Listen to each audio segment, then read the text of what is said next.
बाबरी में रामलला की मूर्ति की प्रकट होने से भव्य मंदिर निर्माण तक 75 साल में अयोध्या में कब क्या हुआ, जानिए। दिसंबर साल 1949 राम जन्मभूमि चौकी के चौकीदार अब्दुल बरकत को तड़के घंटा घड़ियाल की आवाज और भय प्रकट कृपाला के भजन सुनाई देने लगे। बरकत बरबस ही बाबरी मस्जिद की ओर खींचे चले गए। उन्होंने जो वहां देखा उसके मुताबिक पूर्व विश्व हिंदू परिषद उपाध्यक्ष जस्टिस देवकी नंदन अग्रवाल ने अपनी किताब श्री राम जन्मभूमि ऐतिहासिक और कानूनी परिदृश्य में संक्षेप में बताया है। बकौल अब्दुल बरकत, उन्होंने प्रकाश की एक चमक देखी जो सोने की हो गई और तभी उन्होंने वह देखा जो शायद किसी को सपने में भी नसीब ना हो। बरकत ने बताया कि उस चमक के साथ उन्हें 4 या 5 साल के बहुत सुंदर भगवान जैसे बच्चे का चित्र दिखाई दिया। यही नहीं, अब्दुल बरकत को मस्जिद के अंदर सिंहासन पर रखी मूर्ति की आरती करते हुए हिंदुओं की भीड़ भी दिखी। वह 4 या 5 साल का नन्हा बालक कोई और नहीं बल्कि रामलला थे। मतलब साक्षात प्रभु श्री राम। लला या लल्ला अवध क्षेत्र में छोटे लड़कों के लिए एक प्रेमपूर्ण शब्द है। रामलला का प्रकट होना राम जन्मभूमि बाबरी मस्जिद विवाद के 491 साल के इतिहास में सबसे महत्वपूर्ण घटना साबित हुई। मस्जिद में बंद हुआ विवाद। इसके बाद मुसलमानों ने भगवान राम की उस मूर्ति के चमत्कार पर सवाल उठाया और अयोध्या के हनुमानगढ़ी मंदिर के महंत अभिराम दास पर 9 इंच की मूर्ति रखने का आरोप लगाया।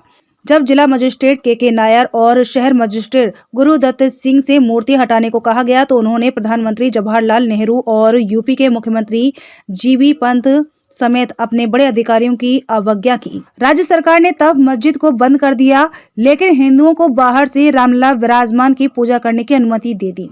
यहाँ के मुकदमों की एक श्रृंखला शुरू हुई। हिंदू पक्ष से दिसंबर अखाड़ा के प्रतिनिधियों ने 1950 में और इसके बाद निर्मोही अखाड़ा ने 1959 में अदालत का दरवाजा खटखटाया। 1961 में सुन्नी सेंट्रल वक्फ बोर्ड ने मस्जिद और उसके आसपास के कब्रिस्तान पर दावा किया। फिर जुलाई 1989 में रामलला विराजमान ने जस्टिस अग्रवाल के माध्यम से खुद अदालत का दरवाजा खटखटाया, जहां उन्होंने मस्जिद को हटाने और विवादित जमीन वापस मांगी। इलाहाबाद हाई कोर्ट की ओर से रामलला के दावे को आंशिक रूप से स्वीकार करने और उन्हें निर्मोही अखाड़ा और सुन्नी सेंट्रल वक्फ बोर्ड को 2.77 एकड़ जमीन का 1/3 हिस्सा देने से पहले कई साल बीत गए। अंत में सुप्रीम कोर्ट ने 9 नवंबर 2019 के अपने फैसले में रामलला को पूरी जमीन दे दी। इसने इस स्थान को राम का जन्म स्थान के रूप में मान्यता दी। विवाद की शुरुआत 139 साल पहले हुई। निर्मोही अखाड़ा के महंत रघुबर दास ने 15 जनवरी 1885 को विवादित जमीन का आंशिक दावा वापस लेने के लिए पहला मुकदमा दायर किया था। वह मस्जिद के सामने राम चबूतरा नामक चौकी पर एक मंडप बनाना चाहते थे, लेकिन सब जज हरकिशन सिंह ने उनकी अदालत को यह कहते हुए खारिज कर दिया कि इससे तनाव बढ़ सकता है। जिला जज कर्नल FEA चेमियर अधिक सहानुभूतिपूर्ण थे। उन्होंने स्वीकार किया कि मस्जिद हिंदुओं के पवित्र स्थान पर बनी है, लेकिन उन्होंने यथास्थिति बनाए रखते हुए कहा कि 350 साल पहले की गई गलती को सुधारने में बहुत देर हो गई है। 16वीं शताब्दी में शुरू हुआ विवाद 3 गुम्बद वाली बाबरी मस्जिद 1528 ईस्वी में बनाई गई थी। ऐसा माना जाता है कि मुगल बादशाह बाबर के सेनापति मीर बाकी ने भगवान राम की जन्मस्थली के तौर पर एक मंदिर को गिराया था। तब से हिंदू उस जमीन को वापस पाने की कोशिश कर रहे थे। सम्राट अकबर के समय में उनके लिए राम चबूतरा बनाया गया था, लेकिन उनके परपोते औरंगजेब के शासन में यह विवाद और बढ़ गया। कुछ स्रोतों के अनुसार गुरु गोविंद सिंह की सेना भी राम जन्मभूमि को मुक्त करने के लिए लड़ाई में शामिल हुई थी। अवध के अंतिम नवाब वाजिद अली शाह के अधीन ब्रिटिश रेजिडेंट मेजर जेम्स आउटराम ने मस्जिद को लेकर सांप्रदायिक संघर्ष की सूचना दी। इसलिए 1859 में जब भारत ब्रिटिश राज्य के अधीन आया तो अदालत ने मस्जिद का आंतरिक प्रांगण मुसलमानों को और चबूतरे वाला बाहरी प्रांगण हिंदुओं को सौंप दिया। 1980 का दशक और शुरू हुआ हिंदुत्व का जोर। सोमवार के दिन जब राम मंदिर का प्राण प्रतिष्ठा होगी तो दशकों तक बाबरी मस्जिद के अंदर और फिर एक अस्थायी टारपोलिन मंदिर में बंद रहने वाली पुरानी रामलला की मूर्ति गर्भगृह में नई और बड़ी मूर्ति के साथ ही विराजमान होगी। यह दिन 40 साल के संघर्ष की परिणति का भी प्रतीक होगा। हालांकि RSS की शाखा विश्व हिंदू परिषद का गठन 1964 में हुआ था, लेकिन राम मंदिर 1980 के दशक की शुरुआत में ही उनके एजेंडे में आ गया था। जनवरी 1984 में आरएसएस प्रमुख बाला साहेब देवरस ने प्रयागराज माघ मेले में एक संघ शिविर में उपस्थित लोगों से पूछा था, राम जन्मभूमि कब तक बंद रहेगी। 3 महीने बाद दिल्ली में आयोजित एक धर्म संसद में भाग लेने वाले संतों ने राम जन्मभूमि मुक्ति का मुद्दा उठाया। उसी वर्ष राम जन्मभूमि मुक्ति यज्ञ समिति का भी गठन किया गया था और अयोध्या की सरयू से लखनऊ तक की उनकी धर्म यात्रा ने उत्तर भारत, महाराष्ट्र और गुजरात के हिंदुओं की सामूहिक चेतना में मंदिर के मुद्दे को आगे बढ़ाया। मंदिर आंदोलन में शामिल हुई भाजपा।